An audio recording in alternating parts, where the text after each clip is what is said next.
Level 1. Seaman Recruit. You step off the train at Great Lakes, Illinois in the middle of the night. A man in a white hat is already screaming. You don't know his rank yet. You don't know anything yet. That's the point. They take your clothes. They take your name. They hand you a Blue Jackets manual and tell you to memorize it. You sleep in a barracks with 40 other men who smell like fear and floor wax. You wake up before the sun. You march until your legs stop thinking about marching. You load dummy 5-inch shells into a mock gun mount until your shoulders shake. You do it again. The drill instructor is 6 inches from your face. He is not angry. Anger implies you matter. You don't matter yet. You are a warm body in a dungaree uniform 2 sizes too large. Above you is everyone. Below you is no one. The catch is this. You volunteered the week after Pearl Harbor. Or you were drafted and you didn't get a choice. Either way, in 6 weeks, they will hand you a piece of paper with a ship's name on it somewhere in the Pacific. Nobody has told you yet what it is like out there. You fold the paper and put it in your breast pocket. Level 2. Seaman. The ship is a Fletcher-class destroyer, and the deck is hot enough to burn your hand. You have been aboard for 3 days. You are not allowed to forget for a single hour that you are the lowest thing on this vessel. Your job is the work nobody else will do. Before sunrise, you are on your hands and knees scrubbing the deck. After that, you chip rust off the hull with a hammer in 100-degree heat while the ship rolls under you. You stand 4-hour watches at a gun mount in the dark, scanning the horizon for a periscope wake or a low aircraft. You stare at black water and black sky, and there is no line between them. You report nothing, because there is nothing. Then you do it again at midnight. Petty officers own your hours. A petty officer, 3rd class, barely older than you, can assign you extra work with a single look. You step aside in every passageway. You eat last. You sleep in a berthing compartment with 30 other men. The torpedo doesn't know your rank. The man who sleeps 2 racks above you doesn't come back from a shore party in Tulagi. Nobody explains it. The ship keeps moving. You put your name on the list for gunnery school. Level 3. Petty Officer 3rd Class, Gunner's Mate. You are on your back inside the gun mount before sunrise. A wrench in your hand. Grease on your neck. There is a rating badge on your sleeve now. 1 chevron. 2 crossed cannons. An eagle above it. You earned it with an exam and 2 years of not dying. Your job is the weapons. Every gun on this ship, every depth charge rack, every torpedo mount is your responsibility to maintain, inspect, and keep ready. You train the seamen under you on loading drills and misfire procedure. They are slow. You remember being slow. You train them again. In combat, you stand at your mount and call the loading commands, and the concussion of the guns hits you in the chest like a fist every time, and you do not flinch in front of your crew. Above you is everyone with more chevrons, plus every officer on the ship. Below you are 3 or 4 men who look at you when things go wrong. A kamikaze comes off the port bow, low and fast. You are already at the mount. You track it. You fire. The noise is everything. You don't know yet if you hit it. After the action, you count your crew. All 4 are there. You start cleaning the gun without saying a word. Level 4. Chief Petty Officer. You wear khaki now, the same color as the officers. That is not an accident. There is a compartment on this ship called the Chief's Mess. The men call it the Goat Locker. No enlisted man enters without permission. No officer enters without an invitation. You drink your coffee here before the division officer is awake. You review the maintenance log. You already know what is broken and what needs to happen before anyone asks you. Your job is to translate. The ensign gives the order.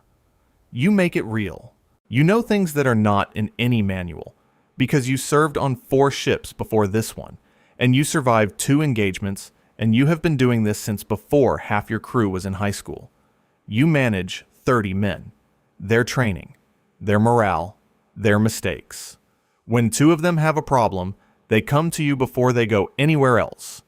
When you walk into a compartment, the noise level drops. That is not respect. That is something older than respect. The catch is that you belong to neither world. Officers keep you at arm's length. Enlisted men cannot fully confide in you. You are the spine of this ship. Nobody says that out loud. A young ensign gives an order that will get men hurt. You pull him aside. You explain the problem quietly. He corrects it and takes credit.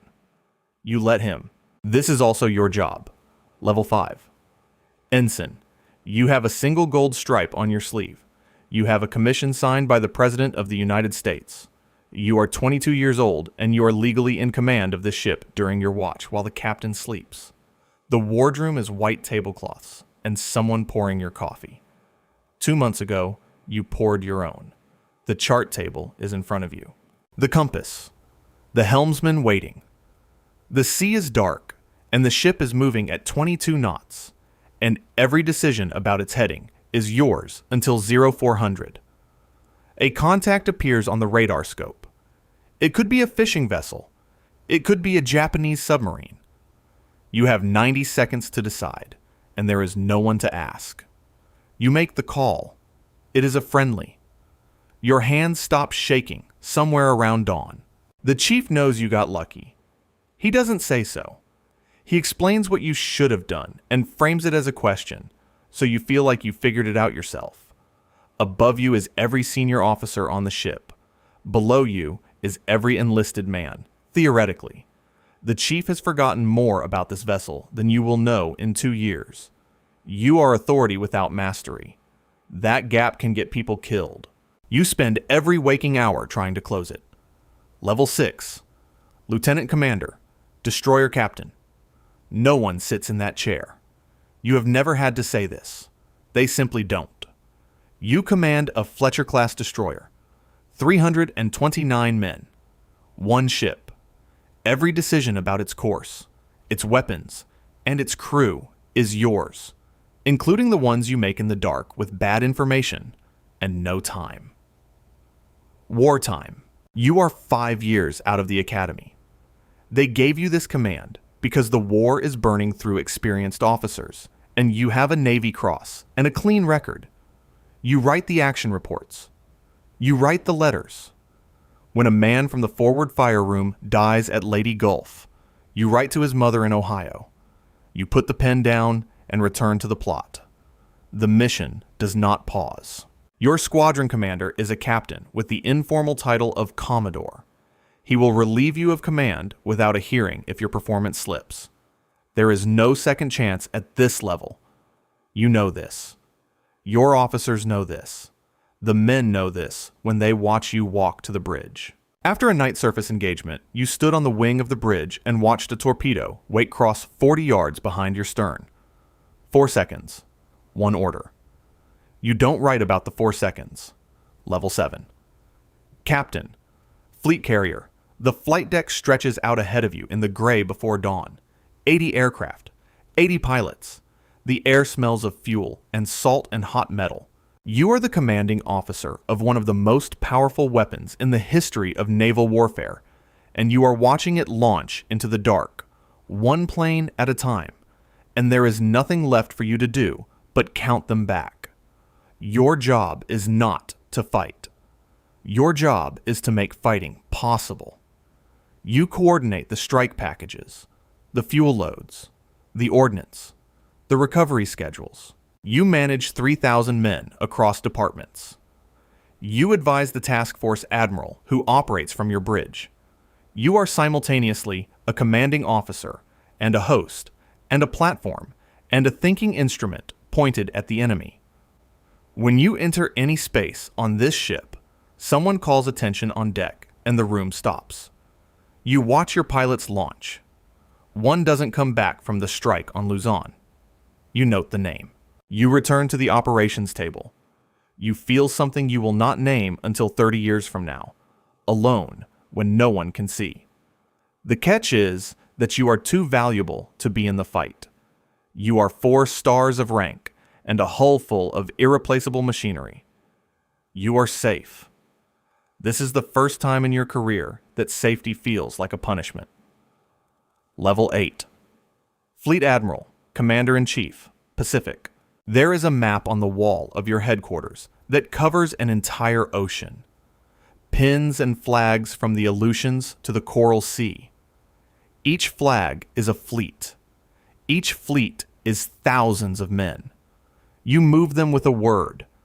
Congress created this rank for you in December 1944 because nothing below it was sufficient for what you command. 2 million people, 5,000 ships, 20,000 aircraft. The war in the Pacific runs through this room. Every morning, the intelligence officer briefs you. You know where the Japanese fleet is moving because you broke their code. You act on information you cannot explain to the men you are sending into it. You decide which islands to take and which to bypass and which strongholds to strangle slowly and which ones to hit hard and fast. Every call trades lives for time. You make the call. Above you is Admiral King in Washington and the Joint Chiefs and the President. You meet with King periodically on the West Coast, and the conferences are long and exhausting, and you fly home alone. Below you is everyone in the Pacific. You took this command on December 31st, 1941, aboard a submarine in Pearl Harbor because every battleship in the harbor had been sunk or damaged 3 weeks before. You stood on the deck of the Grayling and looked at the wreckage and assumed command of what remained. You rebuilt it into the largest naval force in American history. On September 2nd, 1945, you stand at a table on the deck of the USS Missouri in Tokyo Bay. The Japanese delegation is in front of you. You pick up the pen, you sign, the war is over. You will remember this moment for the rest of your life as the one in which you felt least certain you had made all the right calls. The men who died to get you to this table are not here. You are. You carry that the same way you carry your rank, permanently, without ceremony, without relief.